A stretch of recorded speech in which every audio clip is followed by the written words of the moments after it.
Welcome to JGTCR, I'm Cope, and today we are tuning the Audi R18 16. Let's get into it. Much like its predecessor, the R18 16 likes to be driven a particular way, and that is at low RPM, smoothly and cautiously.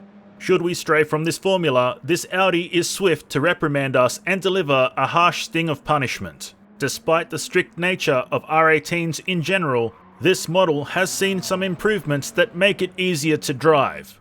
While the power delivery can be aggressive, it is nowhere near as harsh as the previous model. The handling is good as long as the road surface is smooth and even. Unfortunately, the R18 16 is very easy to destabilize. Riding over rumble strips is a game of Russian roulette. Either everything will be fine, or it will throw us way offline and quite likely off circuit. So be sure to stay on the black stuff. Under braking, this Audi is very solid with no issues to report. Let's collect our time.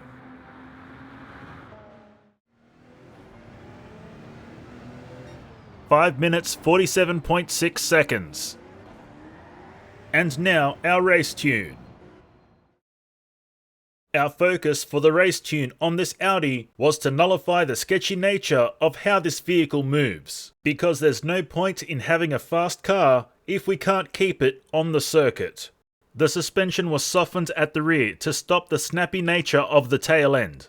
Our differential settings were reduced to 10 points across the board. This is to minimize the aggressiveness of the power delivery. And we increase the downforce both front and rear to help stabilize the vehicle while cornering. Let's hit the track.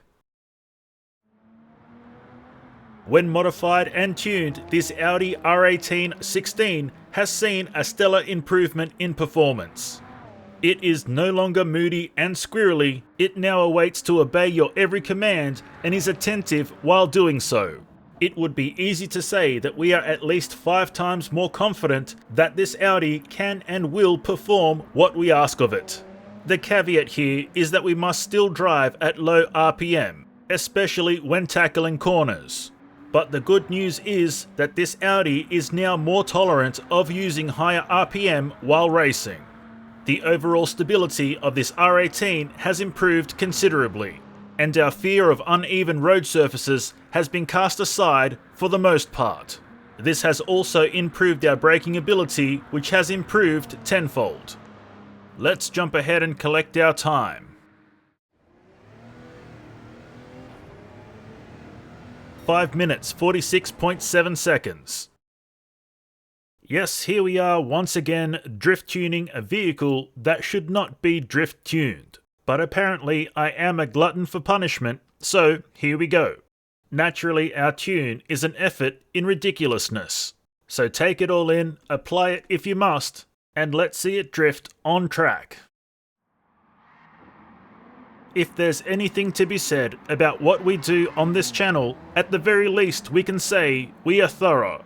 There are many cars on GT7 that cannot be drifted or should not be drifted. But we made a commitment to give it a go if drive goes to the rear wheels in any way, shape or form. So here we are trying to make the Audi R18 16 drift, when it clearly does not want to. This R18 is 4-wheel drive, adding another complexity to the difficulty of getting it to drift. The car is constantly fighting to straighten out and drive true, and as much as we kick it in the guts to try and get it to conform, it always finds its way back to grip. The small amount of power being delivered to the front wheels is enough to jar the steering, and the remaining power being delivered to the rear wheels struggles to keep the tail end out and settled in a drift. The Audi R18 16 is not a drift car, and it cannot be recommended in any way, shape or form. The Audi R18 16 is a pure race car. In factory trim, it forces us to drive its way, punishing us harshly if we refuse to bend to its will.